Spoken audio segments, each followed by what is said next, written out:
হ্যাঁ কি কি দিয়া চেয়ারম্যানের কাছে ফোন দি।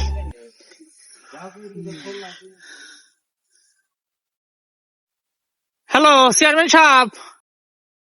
হ্যালো, আমি হাঁকা করছি, পানি খরচ করবো, আমার হাতটা ভাঙা, একটু পানি খরচ করে দিয়ে যান। এই তুই কার সাথে কি কথা বলছিস তুই বুঝতে পারছিস? একবার ভেবে বল। অত ধমক দিয়েন না, আমার বাড়ি কিন্তু 150 ভোট আছে। ও তা আগে কবি না?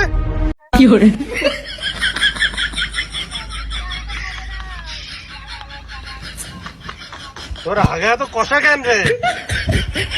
ভুলেও যাচ্ছে না।